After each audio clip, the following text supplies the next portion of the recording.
Chapitre 44. Le vendredi, avant l'entrée à Jérusalem.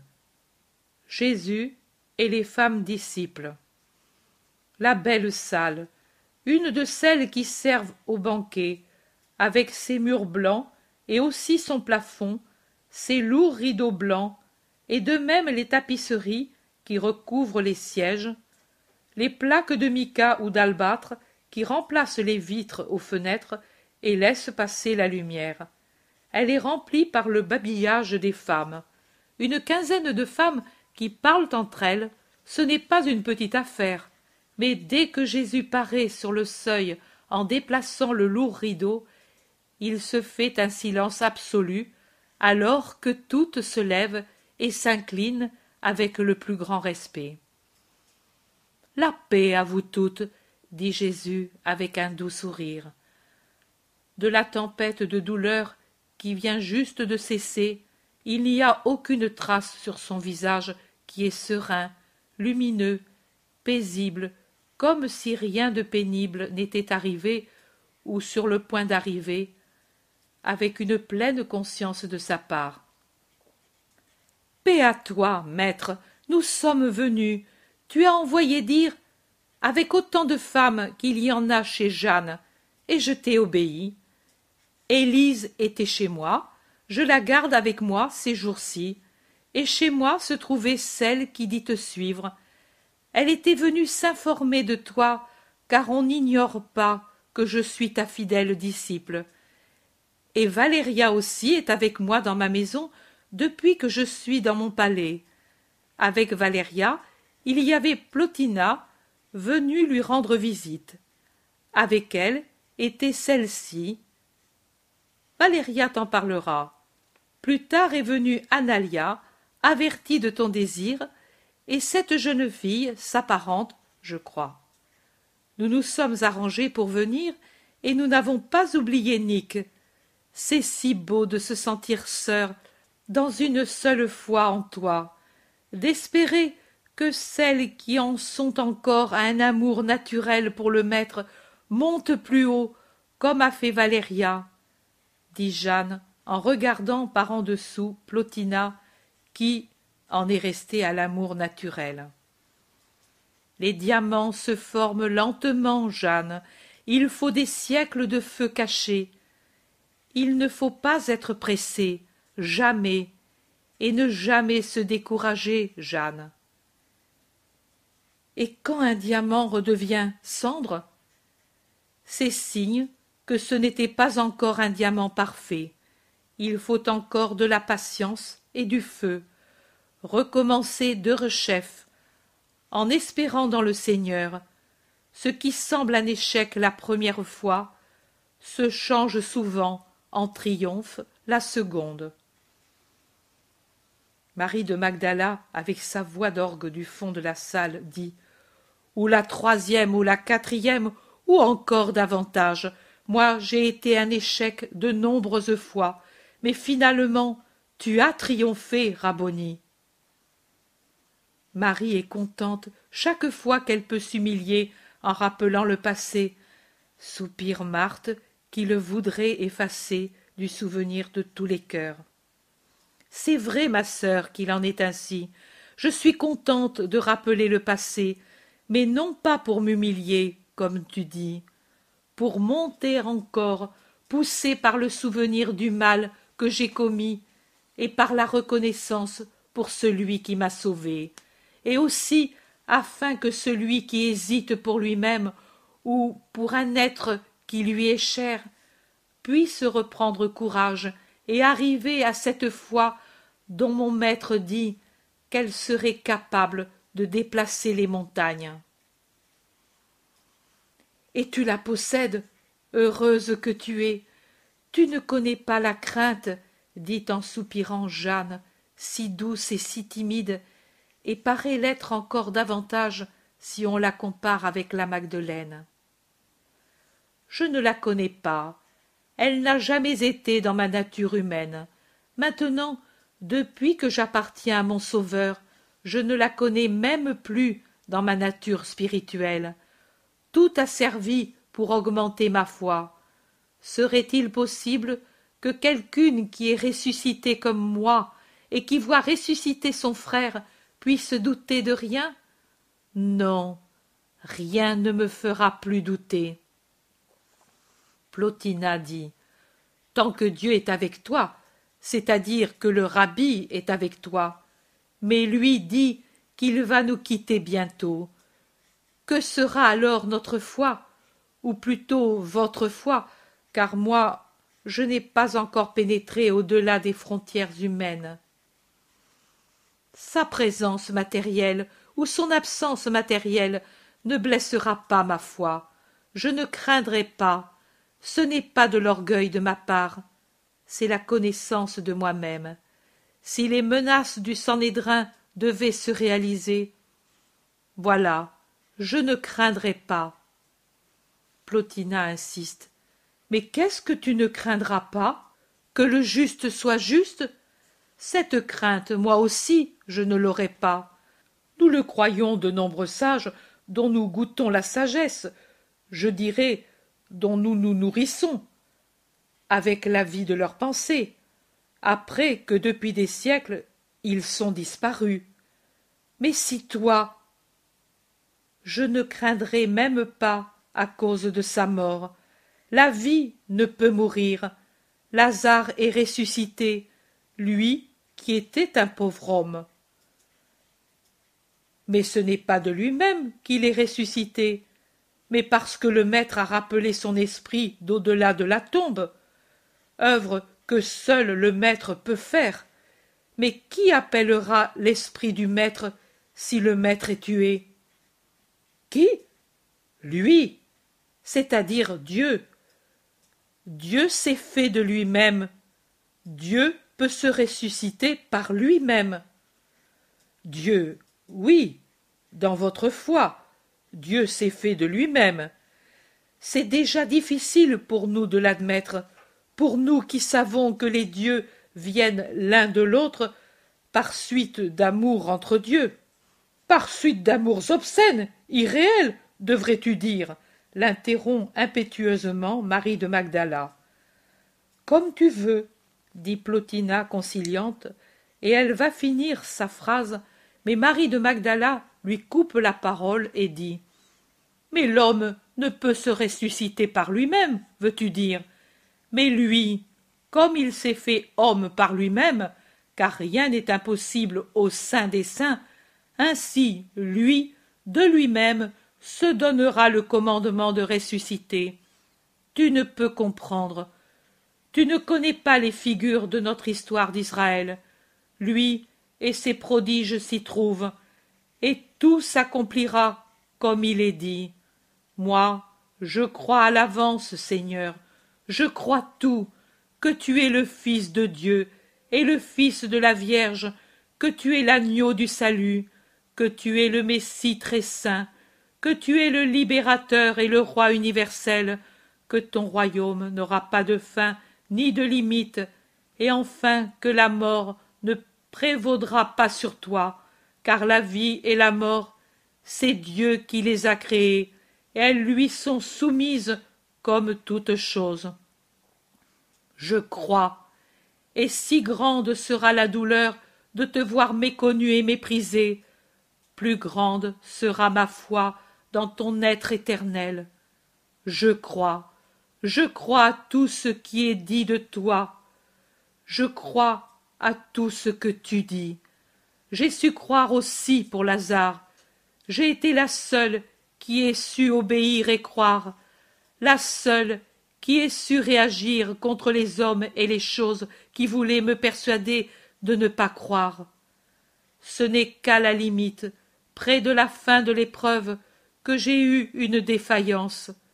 Mais l'épreuve durait depuis si longtemps, et je ne pensais plus que même toi, maître béni, tu pourrais t'approcher du Gollal après tant de jours de la mort. Maintenant, je ne douterai plus, même si, au lieu de jour, un tombeau devrait être ouvert pour rendre la proie que depuis des mois il a en son ventre. Ô mon Seigneur, je sais qui tu es. La fange a reconnu l'étoile. Marie s'est accroupie aux pieds de Jésus sur le dallage. Elle n'est plus véhémente, mais douce, et son visage tourné vers Jésus exprime l'adoration. Jésus demande « Qui suis-je » ? Celui qui est, c'est cela que tu es. L'autre chose, la personne humaine, c'est le vêtement nécessaire mis sur ta splendeur et sur ta sainteté pour venir parmi nous et nous sauver. Mais tu es Dieu, mon Dieu. Et elle se jette par terre pour baiser les pieds du Christ, et il semble qu'elle ne puisse détacher ses lèvres des doigts qui dépassent du long vêtement de lin. Lève-toi, Marie, attache-toi toujours fortement à cette foi que tu possèdes, et élève-la comme une étoile pendant les heures de la tempête, pour que les cœurs s'y fixent et sachent espérer, cela au moins. Puis il s'adresse à toutes et leur dit « Je vous ai appelées, car dans les jours qui vont venir, nous ne pourrons nous voir que peu dans la paix. Le monde nous entourera, et les secrets des cœurs ont une pudeur plus grande que celle des corps. Je ne suis pas le maître aujourd'hui, je suis l'ami. Vous n'avez pas toutes d'espoir ou de crainte à me dire, mais il plaisait à toutes de me voir dans la paix encore une fois. Et je vous ai appelés, vous, fleurs d'Israël et du nouveau royaume, et vous, fleurs de la gentilité qui quittez le lieu des ombres pour entrer dans la vie. Gardez cela dans votre cœur pour les jours à venir, que l'honneur que vous rendez au roi persécuté d'Israël, à l'innocent accusé, au maître qu'on n'écoute pas, adoucisse ma douleur. Je vous demande de rester très unis, vous d'Israël, vous qui êtes venus en Israël, vous qui venez vers Israël. Les unes secourront les autres, celles dont l'esprit est plus fort secourent les plus faibles. Les plus sages secourront celles qui savent peu de choses ou même rien, et ont seulement le désir de sagesse nouvelle, de sorte que leur désir humain, grâce aux soins des sœurs plus avancées, se développe en un désir surnaturel de la vérité. Soyez pleines de pitié les unes pour les autres, que celles que des siècles de la loi divine ont formées dans la justice compatissent à celles que le gentilisme rend différentes. Les habitudes morales ne se changent pas du jour au lendemain, sauf dans des cas exceptionnels dans lesquels intervient une puissance divine pour opérer le changement, afin de seconder une volonté très bonne. Ne vous étonnez pas si en celles qui viennent d'autres religions vous voyez des arrêts dans leur progrès, et parfois même des retours sur les vieux chemins. Pensez au comportement d'Israël envers moi, et n'attendez pas des gentils la souplesse et la vertu qu'Israël n'a pas su, n'a pas voulu avoir envers le Maître. Regardez-vous comme des sœurs, les unes pour les autres, des sœurs que le destin a réunies autour de moi dans ce dernier temps de ma vie mortelle. Ne pleurez pas. Et qui vous a réunis en vous amenant de lieux différents, par conséquent, avec des coutumes et des idiomes différents, qui rendent un peu difficile de se comprendre humainement. Mais, en vérité, l'amour a un langage unique, et le voici. Faire ce que l'aimer enseigne, et le faire pour lui donner honneur et joie. Voilà que sur ce point, vous pouvez vous comprendre toutes, et que celles qui comprennent davantage aident les autres à comprendre. Puis, dans l'avenir, dans un avenir plus ou moins lointain, dans des circonstances diverses, vous vous séparerez de nouveau à travers les régions de la terre, une partie en revenant dans vos pays natals, une partie en s'en allant dans un exil qui ne leur pèsera pas, car celles qui le subiront seront déjà arrivées à la perfection de vérité qui leur fera comprendre que ce n'est pas d'être conduites ici ou là qui constitue un exil de la vraie patrie.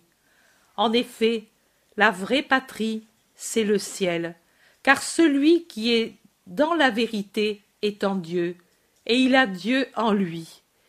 Il est donc déjà dans le royaume de Dieu, et le royaume de Dieu ne connaît pas de frontières.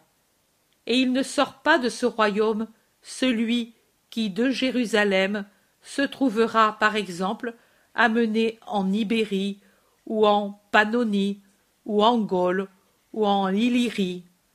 Vous serez toujours dans le royaume si vous restez toujours en Jésus, ou si vous venez en Jésus.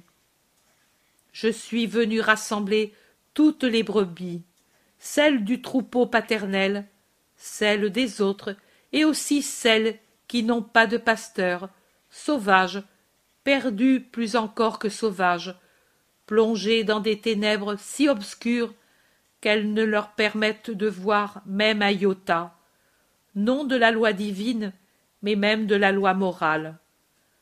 Peuplades inconnues, qui attendent d'être connues, à l'heure fixée par Dieu pour cela, et qui ensuite viendront faire partie du troupeau du Christ.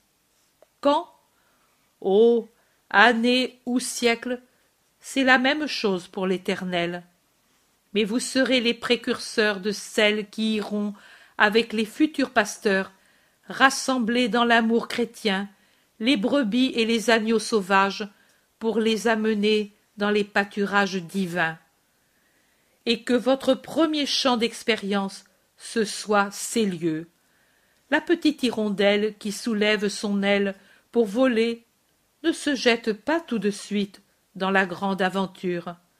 Elle essaie son premier vol depuis l'avant-toit jusqu'à la vigne qui ombrage la terrasse, puis elle revient à son nid et de nouveau se lance à une terrasse au-delà de la sienne, et elle revient, et puis de nouveau plus loin, jusqu'à ce qu'elle sente que devient fort le nerf de l'aile et sur son orientation, et alors elle joue avec les vents et les espaces, et elle va et vient en gazouillant, à la poursuite des insectes, en effleurant l'eau, en remontant vers le soleil, jusqu'à ce qu'au bon moment elle ouvre avec assurance ses ailes pour voler longuement vers les pays plus chauds et riches d'une nourriture nouvelle.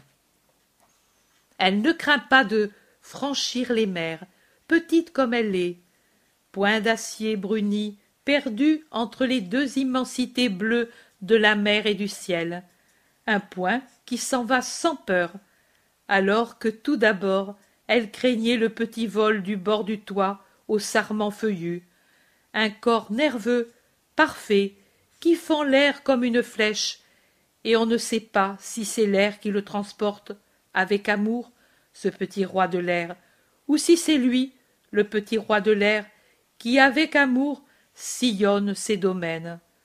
En voyant son vol assuré, qui utilise les vents et la densité de l'atmosphère pour aller plus vite, qui pense à son premier battement d'aile, gauche et apeuré? Il en sera ainsi de vous, qu'il en soit ainsi de vous et de toutes les âmes qui vous imiteront.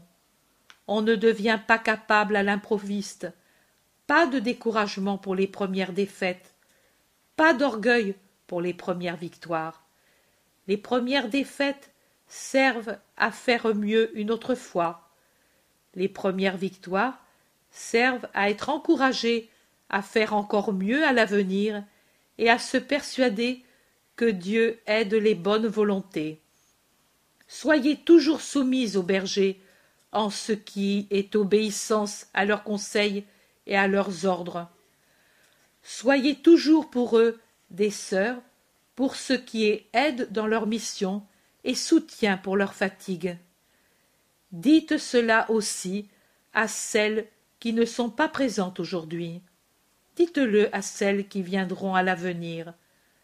Et maintenant et toujours, soyez comme des filles pour ma mère. Elle vous guidera en tout.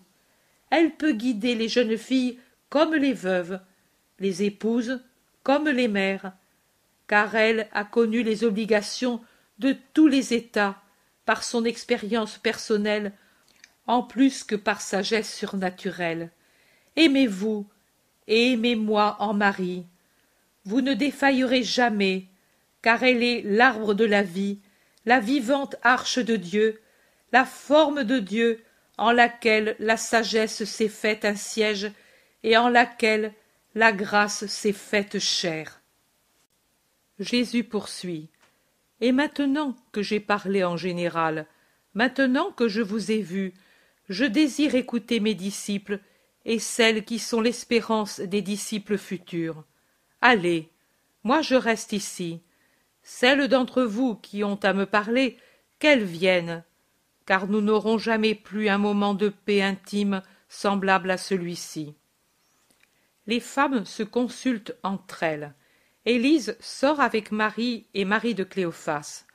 Marie de Lazare écoute Plotina qui veut la persuader de quelque chose, mais il semble que Marie ne veuille pas, car elle a fait des signes de dénégation avec la tête, et puis elle s'en va, laissant en plan son interlocutrice, et, en passant, elle prend avec elle sa sœur et Suzanne en disant « Nous aurons le temps de lui parler. Laissons ici avec lui celles qui doivent s'en aller. » Analia dit « Viens, Sarah, nous viendrons les dernières. » Toutes sortent lentement, sauf Marie-Salomé, qui reste indécise à la porte. Jésus lui dit « Viens ici, Marie, ferme et viens ici. Que crains-tu ? » « C'est que, moi, je suis toujours avec toi. Tu as entendu, Marie de Lazare ? » ?»« J'ai entendu, mais viens ici. Tu es mère de mes premiers apôtres. Que veux-tu me dire ? » La femme s'approche avec la lenteur de quelqu'un qui doit demander une chose importante et qui ne sait pas s'il peut le faire. Jésus l'encourage d'un sourire et lui dit « Quoi ? Veux-tu peut-être me demander une troisième place pour Zébédée ? Mais lui est sage. Certainement, il ne t'a pas envoyé me dire cela. Parle donc. » « Ah, Seigneur, c'est justement de cette place que je voulais te parler. Toi, tu parles d'une façon comme si tu devais nous quitter, et je voudrais qu'avant que tu t'en ailles, tu m'aies vraiment pardonné. Je n'ai pas de paix à la pensée que je t'ai déplu. » « Tu y penses encore ? Ne te semble-t-il pas que je t'aime comme avant, plus qu'avant ? Oh, cela oui, Seigneur, mais dis-moi là vraiment la parole de pardon pour que je puisse dire à mon époux combien tu as été bon avec moi. » « Mais il n'est pas besoin, femme, que tu racontes une faute pardonnée. »« Si que je la raconterai, parce que, tu vois, Zébédée, voyant comme tu aimes ses fils, pourrait tomber dans le même péché que moi, et, si tu nous quittes, qui pourrait nous absoudre ? Je voudrais que nous tous entrions dans ton royaume, mon homme aussi. Je ne crois pas être hors de la justice en voulant cela. Je suis une pauvre femme, et je ne connais pas les livres. Mais quand ta mère nous lit ou nous dit des passages de l'Écriture, à nous les femmes, elle parle souvent des femmes élues d'Israël et des endroits qui parlent de nous. Et dans les proverbes, qui me plaisent tellement, il est dit que le cœur de l'époux se fie à sa femme courageuse. Moi je pense qu'il est juste que cette confiance, la femme la donne à son propre époux, même pour ce qui est commerce céleste. Si je lui procure une place sûre dans le ciel, en l'empêchant de pécher, je pense que je fais une bonne chose. Oui, Salomé, tu as vraiment maintenant ouvert ta bouche à la sagesse, et tu as sur ta langue des principes de bonté. Va en paix, tu as plus que mon pardon. Tes fils, selon le livre qui te plaît tant, te proclameront bienheureuse, et ton mari te louera dans la patrie des justes. Va tranquille, va en paix, sois heureuse. Il la bénit et la congédie. Salomé s'en va toute joyeuse. Entre la vieille Anne de la maison près du lac de Méron, tenant par la main deux petits garçons, et suivie par une fillette timide et palote qui marche en baissant la tête, déjà un peu maman quand elle conduit un petit qui sait à peine marcher. « Oh, Anne, toi aussi, tu veux donc me parler? Et ton mari? »« Malade, Seigneur, malade, très malade. Peut-être je ne vais pas le retrouver vivant. » Des larmes coulent à travers les rides du visage sénile. « Et tu es ici? »« Je suis ici. Lui m'a dit. Moi je ne peux pas. Toi, va pour la Pâque et fais attention que nos fils. » Elle pleure plus fort et ne peut parler. « Pourquoi pleures-tu ainsi, femme? Ton mari a bien dit. Fais attention que nos fils ne soient pas contre le Christ pour leur éternelle paix. Jude est injuste. Plus que de sa vie et du réconfort qu'elle aurait de tes soins, il se préoccupe du bien de ses fils. Les voiles se lèvent dans les heures qui précèdent la mort des justes, et les yeux de l'esprit voient la vérité. Mais tes fils ne t'écoutent pas, femme. Et moi, que puis-je faire s'ils me repoussent? Ne les hais pas, Seigneur. Et pourquoi devrais-je le faire? Je prierai pour eux, et à eux, qui sont innocents, je vais imposer les mains pour tenir loin d'eux la haine qui tue. Venez à moi. Toi, qui es-tu? Jude, comme le père de mon père, dit le plus grand des garçons, et le plus petit que sa sœur tient par la main saute et crie « Moi, Jude !» La petite vieille dit « Oui, ils ont honoré le père en donnant son nom à leur fils, mais pas en autre chose. Ces vertus ressusciteront en eux. Viens, toi aussi, fillette, sois bonne et sage, comme celle qui t'a conduite ici. Oh, marie-les, pour ne pas être seule, je l'amènerai avec moi en Galilée. » Jésus bénit les enfants en laissant sa main sur la tête de la fillette qui est bonne. Puis il demande « Et pour toi, tu ne demandes rien, Anne ?»« De retrouver mon Jude vivant et d'avoir la force de mentir en disant que ses fils... » « Non, pas de mensonge, jamais, même pas pour qu'un mourant meure en paix. Tu diras à Jude, le Maître a dit qu'il te bénit et qu'avec toi, il bénit ton sang. C'est son sang aussi, cette enfance innocente, et je l'ai bénie. Mais s'il demande si nos fils... Tu diras, le Maître a prié pour eux. Jude reposera dans la certitude que ma prière est puissante, et la vérité sera dite sans décourager le mourant, parce que je prierai aussi pour tes fils. Va en paix, toi aussi, Anne. Quand quittes-tu la ville? Le lendemain du sabbat, pour ne pas être arrêté en route par le sabbat. C'est bien. Je suis heureux que tu sois ici après le sabbat. Reste très unie à Élise et à Nick. Va, et sois forte et fidèle. La femme est déjà presque à la porte quand Jésus la rappelle. Écoute, tes petits-fils restent beaucoup avec toi, n'est-ce pas? Toujours, pendant que je suis dans la ville. Pendant ces jours, laisse-les à la maison, si tu en sors pour me suivre. Pourquoi, Seigneur? Tu crains la persécution? Oui, et il est bien que l'innocence ne voit pas et n'entende pas. Mais que penses-tu qu'il arrive? Va, Anne, va.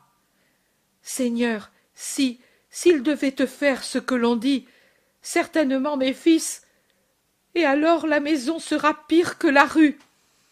Ne pleure pas, Dieu pourvoira. Paix à toi. La vieille femme s'en va en larmes. Pendant un moment, personne n'entre, puis, ensemble, entrent Jeanne et Valéria. Elles sont angoissées, Jeanne surtout.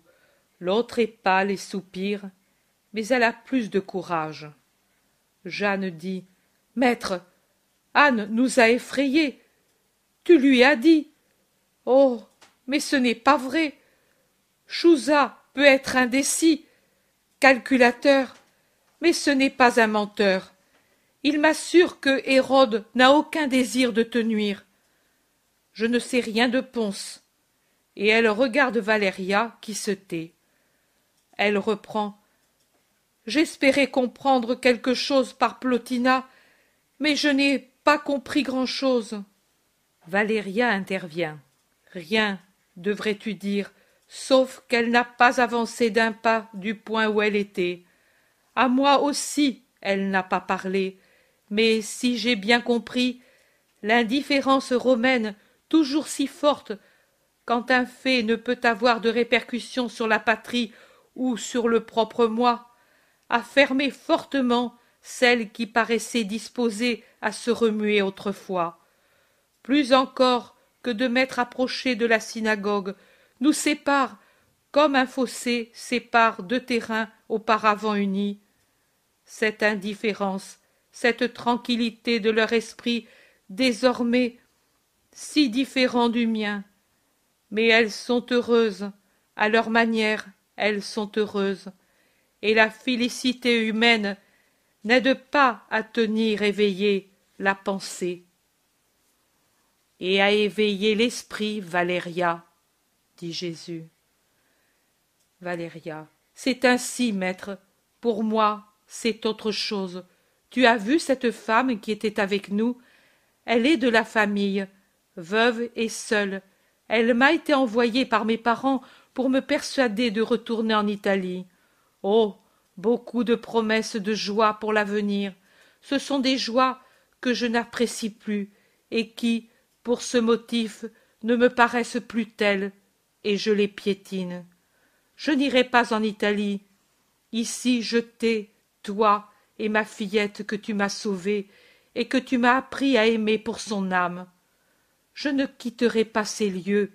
Marcella, je l'ai amenée avec moi pour qu'elle te voie et comprenne que je ne reste pas ici à cause d'un amour déshonorant pour un juif. Pour nous, c'est déshonorant, mais parce que j'ai trouvé en toi le réconfort dans cette souffrance d'épouse répudiée. Marcella n'est pas mauvaise, elle a souffert, elle comprend, mais elle est pourtant encore incapable de comprendre ma nouvelle religion, et elle me réprimande un peu, pensant qu'elle est chimérique. Peu importe, si elle veut, elle viendra où je suis désormais. Sinon, je resterai ici avec Thusnilde. Je suis libre, je suis riche, je puis faire ce que je veux, et ne faisant pas de mal, je fais ce que je veux. Et quand le maître n'y sera plus, il restera ses disciples, Plotina, Lydia, Claudia elle-même, qui, après moi, est celle qui suit de plus près ta doctrine et t'honore davantage. Toutes n'ont pas encore compris que je ne suis plus la même femme qu'elles connaissaient et croient connaître encore, mais je suis sûre de me connaître désormais, tellement que je dis que si je perds beaucoup en perdant le maître, je ne perdrai pas tout, car la foi restera, et moi je veux rester où elle est née. Je ne veux pas amener Fausta là où rien ne parle de toi. Ici, tout parle de toi, et certainement tu ne nous laisseras pas sans guide, nous qui avons voulu te suivre. Pourquoi? Ce doit être moi, la gentille, qui doive avoir ces pensées, alors que plusieurs de vous, toi-même, vous êtes comme perdus en pensant au jour où le maître ne sera plus parmi nous? C'est qu'elles se sont habituées à des siècles d'immobilisme, Valéria. C'est leur idée que le Très-Haut est là, dans sa maison, au-dessus de l'autel invisible, que seul le grand prêtre voit dans des occasions solennelles. Cela les a aidées à venir vers moi. Elles pouvaient finalement s'approcher du Seigneur, mais elles tremblent de ne plus avoir ni le Très-Haut dans sa gloire, ni le Verbe du Père parmi elles. Mais il faut excuser et élever l'esprit, Jeanne. Je serai en vous. Rappelle-le toi. Je m'en irai, mais je ne vous laisserai pas orphelin.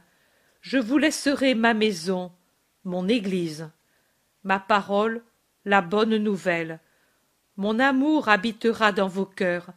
Et enfin, je vous laisserai un don plus grand qui vous nourrira de moi et fera en sorte, non seulement spirituellement, que je sois parmi vous et en vous. Je le ferai pour vous donner le réconfort et la force. Mais maintenant, Anne est très affligée à cause des enfants. Elle nous en a parlé angoissée.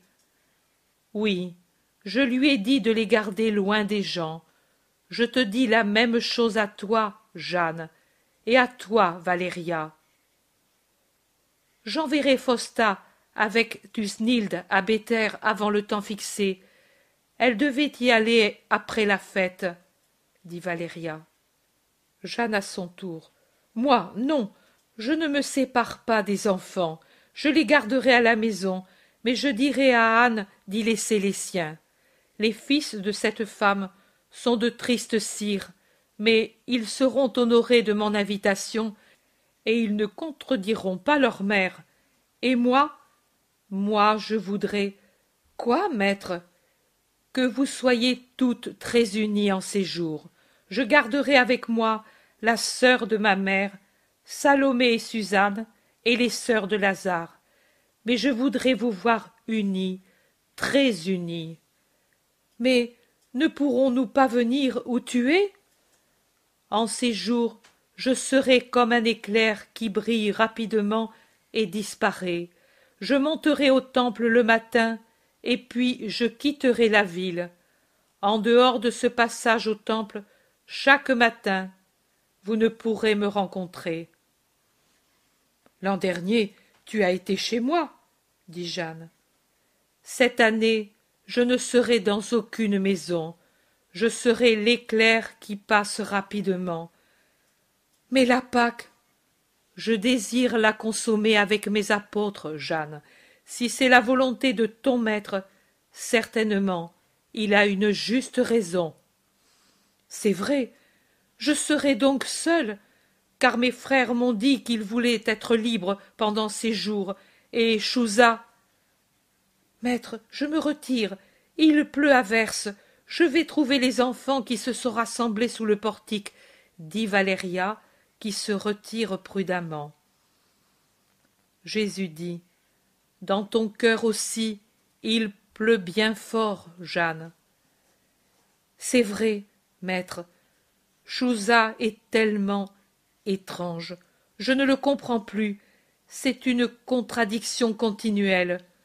Peut-être a-t-il des amis qui influencent sa pensée, ou bien on lui a fait quelque menace, ou bien il craint pour son lendemain. Il n'est pas le seul. Je puis même dire qu'ils sont peu nombreux et solitaires, dispersés çà et là, ceux qui, comme moi, ne craignent pas le lendemain. Et ils seront de moins en moins nombreux. Sois très douce et très patiente avec lui. Ce n'est qu'un homme. Mais il a tant reçu de Dieu, de toi, qu'il devrait... Qu'il devrait, oui. Mais qui n'a pas reçu de moi en Israël? J'ai fait du bien aux amis et aux ennemis. J'ai pardonné, guéri, consolé, instruit. tu vois, et tu verras toujours plus comme Dieu seul est immuable, comme sont diverses les réactions des hommes, et comme souvent celui qui a le plus reçu est celui qui est le plus prompt à frapper son bienfaiteur. Vraiment, on pourra dire que celui qui a mangé avec moi mon pain a levé contre moi son pied. Moi je ne le ferai pas, maître. Toi, non. Mais beaucoup, oui. Mon époux, et peut-être de ceci, s'il en était ainsi, je ne retournerai pas chez moi ce soir. Non, il n'est pas de ceci, ce soir, mais même s'il en était, ta place est là, car si lui pêche, toi, tu ne dois pas pécher. Si lui chancelle, tu dois le soutenir. S'il te piétine, tu dois pardonner.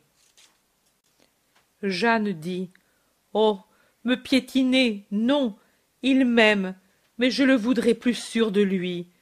Il peut tant sur Hérode, je voudrais qu'il arrache au tétrarque une promesse pour toi, comme Claudia essaie de l'arracher à Pilate. Mais Chouza a su seulement me rapporter de vagues phrases d'Hérode, et m'assurer qu'Hérode n'a que le désir de te voir accomplir quelque prodige, et qu'il ne te persécutera pas. Il espère de cette façon faire taire ses remords pour Jean. Chouza dit: Mon roi ne cesse de dire: Même si le ciel le commandait, je ne lèverai pas la main sur lui. J'ai trop peur. Il dit la vérité. Il ne lèvera pas la main sur moi. Beaucoup en Israël ne le feront pas, car beaucoup ont peur de me condamner matériellement, mais ils demanderont que d'autres le fassent, comme s'il y avait une différence aux yeux de Dieu entre celui qui frappe, pressé par la volonté du peuple, et celui qui commande de frapper. Oh, mais le peuple t'aime! De grandes fêtes se préparent pour toi, et Pilate ne veut pas de désordre. Il a renforcé les troupes ces jours-ci. J'espère tant que... Je ne sais pas ce que j'espère, Seigneur. J'espère et désespère. Ma pensée est changeante comme ces jours où le soleil alterne avec la pluie. Prie, Jeanne, et reste en paix. Ne cesse pas de penser que tu n'as jamais donné de douleur au maître, et que lui s'en souvient. Va. Jeanne, qui est devenue pâle et s'est amaigrie pendant ces quelques jours, sort toute pensive. Et c'est le doux visage d'Analia qui se présente. Avance. Ta compagne, où est-elle? À côté, Seigneur. Elle veut s'en aller. Elles vont partir. Marthe a compris mon désir et me garde jusqu'au coucher de soleil de demain. Sarah retourne à la maison pour dire que je reste. Elle voudrait ta bénédiction, car... Mais je te parlerai ensuite. Qu'elle vienne, je la bénirai. La jeune fille sort pour revenir avec sa compagne qui se prosterne devant le Seigneur. La paix soit avec toi, et que la grâce du Seigneur te conduise sur les sentiers où t'a conduite celle qui t'a précédée. Sois affectueuse pour sa mère, et bénis le ciel qui t'a épargné les liens et les souffrances, afin de t'avoir tout entière pour lui. Un jour, plus que maintenant, tu le béniras d'être restée stérile par ta volonté. Va. La jeune fille s'en va tout émue. Tu lui as dit tout ce qu'elle espérait. Ces paroles étaient son rêve. Sarah disait toujours: Ta destinée me plaît, bien qu'elle soit nouvelle en Israël, et je la veux, moi aussi. N'ayant plus de père, et ma mère étant douce comme une colombe, je ne crains pas de ne pouvoir la suivre. Mais pour être certaine de pouvoir l'accomplir, et qu'elle soit sainte pour moi comme elle l'est pour toi, je voudrais l'entendre de sa bouche. Maintenant, tu le lui as dit, et moi aussi je suis en paix, car je craignais parfois d'avoir exalté un cœur. Depuis quand est-elle avec toi? Depuis quand l'ordre du Sanhédrin est venu, je me suis dit, l'heure du Seigneur est venue, et je dois me préparer à mourir. Car je te l'ai demandé, Seigneur, et maintenant je te le rappelle. Si tu vas au sacrifice, moi hostie avec toi. Veux-tu encore fermement la même chose? Oui, maître, je ne pourrais pas vivre dans un monde où tu ne serais pas, et je ne pourrais survivre à ta torture. J'ai tellement peur pour toi.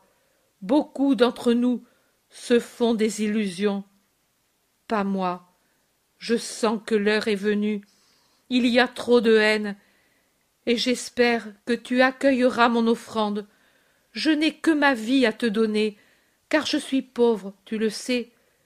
Ma vie et ma pureté. C'est pour cela que j'ai persuadé à maman d'appeler sa sœur chez elle pour qu'elle ne reste pas seule. Sarah sera sa fille à ma place, et la mère de Sarah sera pour elle un réconfort. Ne déçois pas mon cœur, Seigneur, le monde n'a aucun attrait pour moi. C'est pour moi une prison où beaucoup de choses me répugnent grandement. C'est peut-être parce que j'ai été au seuil de la mort que j'ai compris comment ce qui pour beaucoup représente la joie n'est qu'un vide qui ne rassasie pas. Il est certain que je ne désire que le sacrifice, et de te précéder, pour ne pas voir la haine du monde jetée comme une arme de torture sur mon Seigneur, et pour te ressembler dans la souffrance. Nous déposerons alors le lys coupé sur l'autel où s'immole l'agneau, et il deviendra rouge du sang rédempteur, et il n'y aura que les anges qui sauront que l'amour a été le sacrificateur d'une agnelle toute blanche, et ils marqueront le nom de la première victime de l'amour, de la première continuatrice du Christ. Quand, Seigneur? Tiens ta lampe prête, et reste en vêtements de noces. L'époux est à la porte. Tu verras son triomphe, et non sa mort, mais tu triompheras avec lui en entrant dans son royaume. Ah, je suis la femme la plus heureuse d'Israël, je suis la reine couronnée de ton diadème. Puis-je, comme telle, te demander une grâce? Laquelle? J'ai aimé un homme, tu le sais. Je ne l'ai plus aimé comme époux, car un amour plus grand est entré en moi, et lui ne m'a plus aimé, parce que... Mais je ne veux pas rappeler son passé. Je te demande de racheter ce cœur. Le puis-je? Ce n'est pas péché que de vouloir me souvenir, alors que je suis au seuil de la vie, de celui que j'aimais, pour lui donner la vie éternelle, n'est-ce pas? Ce n'est pas péché, c'est porter l'amour jusqu'au terme saint du sacrifice pour le bien de l'aimer. Bénis-moi alors, maître, absous-moi de tout mon péché, prépare-moi pour les noces et pour ta venue, car c'est toi qui viens, mon Dieu, pour prendre ta pauvre servante et en faire ton épouse. La jeune fille, radieuse de joie et de santé, se penche pour baiser les pieds du maître pendant qu'il la bénit en priant sur elle. Et vraiment, la salle, blanche, comme si elle était toute de lys, est un digne environnement pour ce rite et s'harmonise bien avec ces deux protagonistes, jeunes, beaux, tous de blanc vêtus, dans la splendeur d'un amour angélique et divin. Jésus quitte la jeune fille absorbée dans sa joie, et il sort doucement pour aller bénir les enfants qui, avec des cris de joie, se précipitent vers le char où il monte joyeux avec les femmes qui s'en vont. Reste Élise et Nick pour reconduire le jour suivant Analia dans la ville. Il a cessé de pleuvoir, et une fois les nuages dispersés, le ciel montre son azur, et le soleil fait descendre ses rayons pour rendre étincelante de lumière les gouttes de pluie. Un magnifique arc-en-ciel joint par son arc Béthanie à Jérusalem. Le char s'en va en grinçant et sort par le portail. Il disparaît.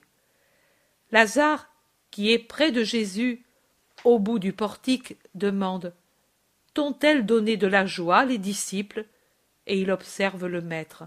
« Non, Lazare, sauf une, elles m'ont toutes donné leur douleur et aussi des déceptions, si je pouvais me faire des illusions. » Les Romaines, tu veux dire, t'ont déçu? T'ont-elles parlé de Pilate? Non. Alors, moi je dois le faire. J'espérais qu'elle t'en parlerait. C'est pour cela que j'avais attendu. Entrons dans cette pièce solitaire. Les femmes sont allées à leurs travaux avec Marthe. Marie, de son côté, est avec ta mère dans l'autre maison. Ta mère a été longtemps avec Judas et maintenant la conduit avec elle.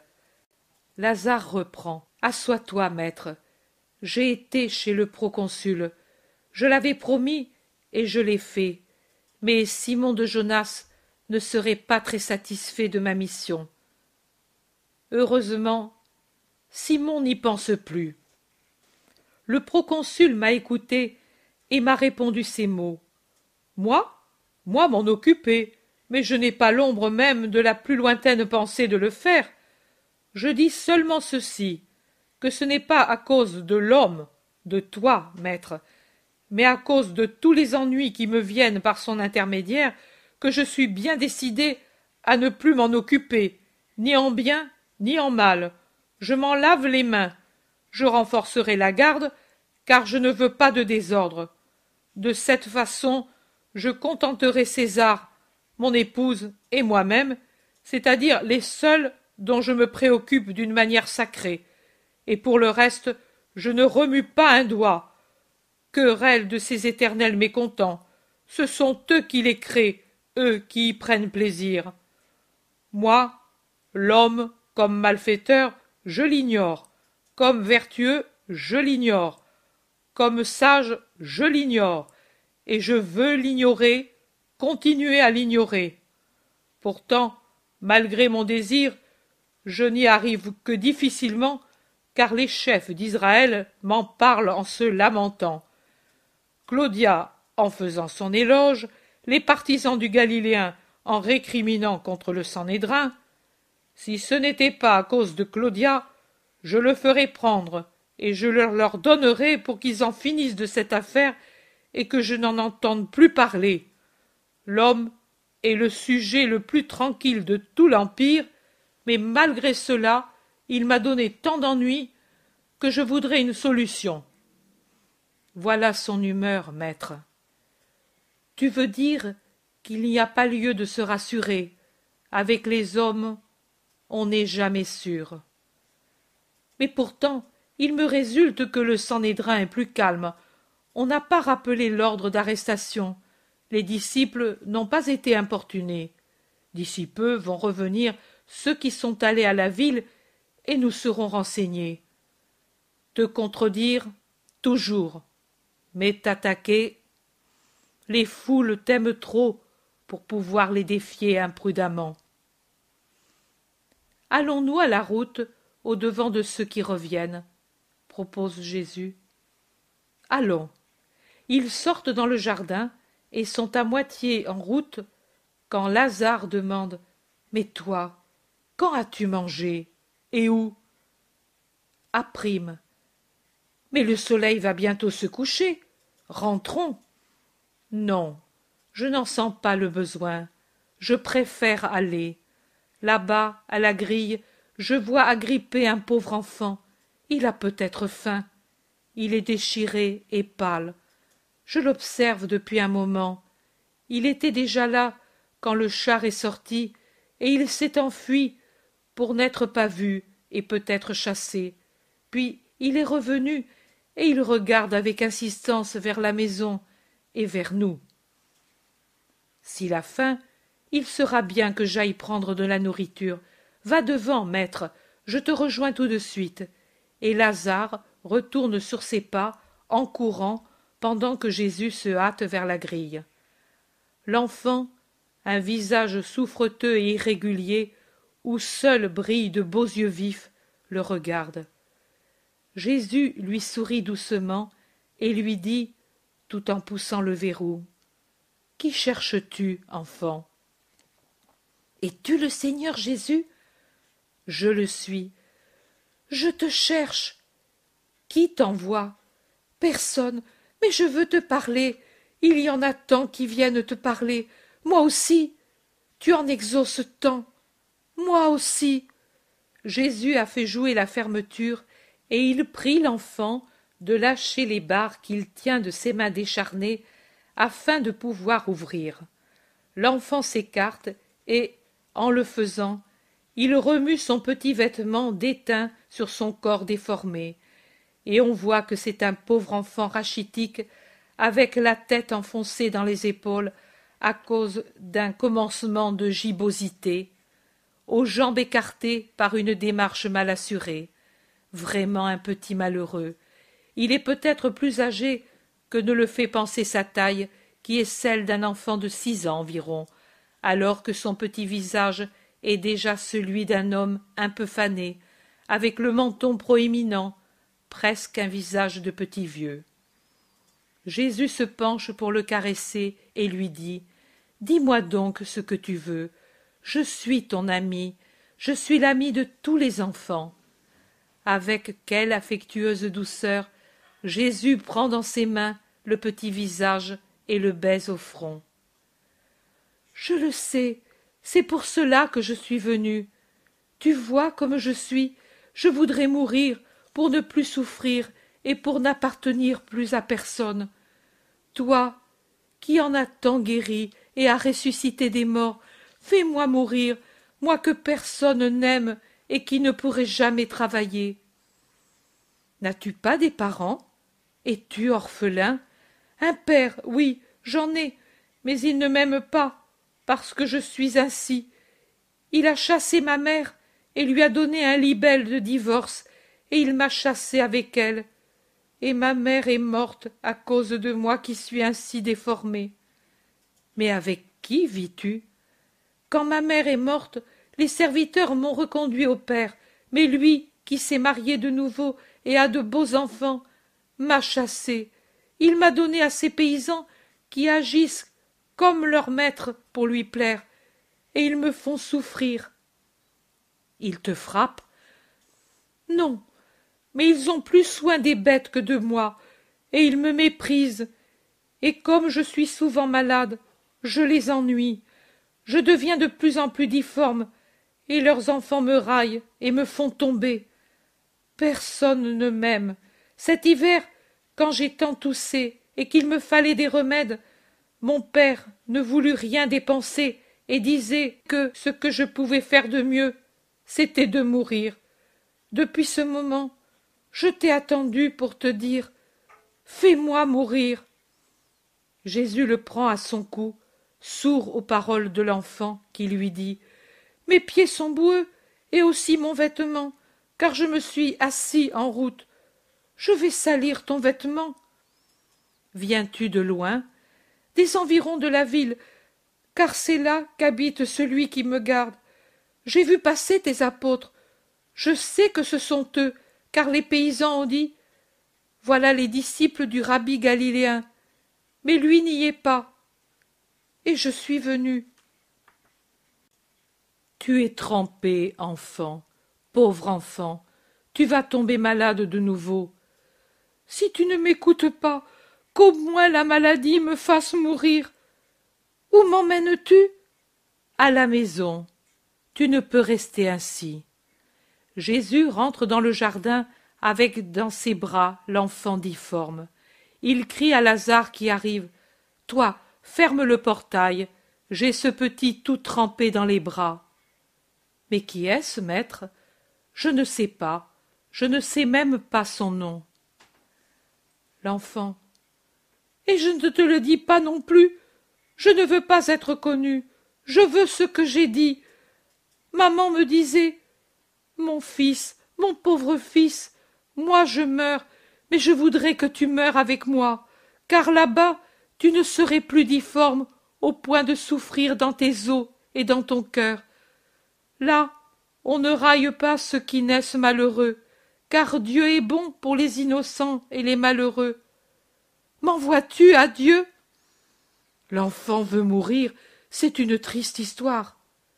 Lazare, qui regarde fixement le petit garçon, dit tout à coup: Mais n'es-tu pas le fils de Naoum?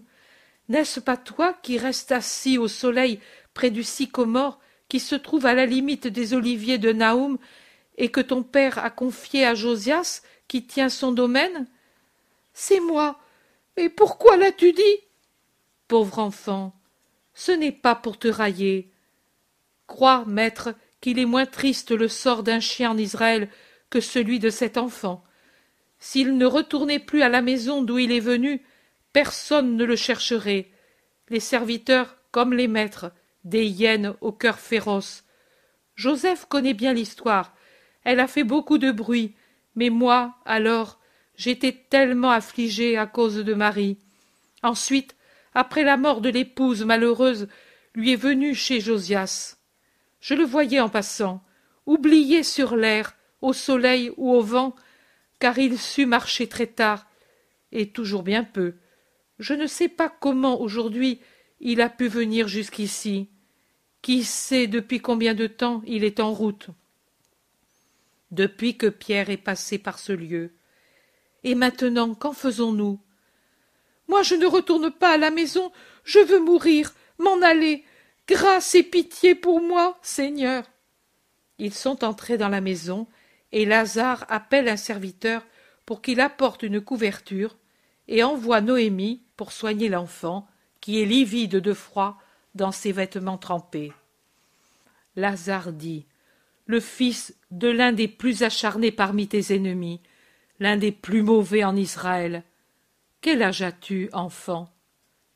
10 ans. 10 ans. 10 ans de souffrance. Et c'est assez, dit Jésus à haute voix, en posant l'enfant par terre. Il est bien difforme, l'épaule droite est plus haute que la gauche, la poitrine ressort excessivement, le cou étroit s'enfonce dans les clavicules, les jambes sont écartées. Jésus le regarde avec pitié, pendant que Noémie le dévait et l'essuie avant de l'envelopper dans une chaude couverture. Lazare aussi le regarde avec pitié. Noémie dit: Je vais le coucher dans mon lit, Seigneur, après lui avoir donné du lait chaud. Et tu ne me fais pas mourir? Aie pitié! Pourquoi me faire vivre pour être ainsi et tant souffrir? Et il termine: J'ai espéré en toi, Seigneur. Et il y a dans sa voix un reproche, une déception.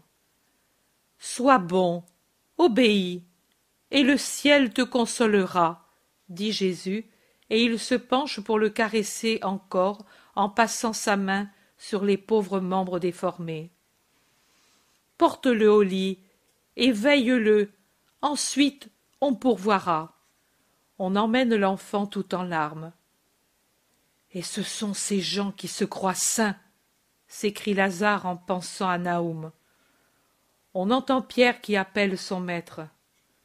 Oh, maître, tu es ici, tout va bien, pas d'ennui. Oh, beaucoup de calme au contraire. Au temple, personne ne nous a dérangés.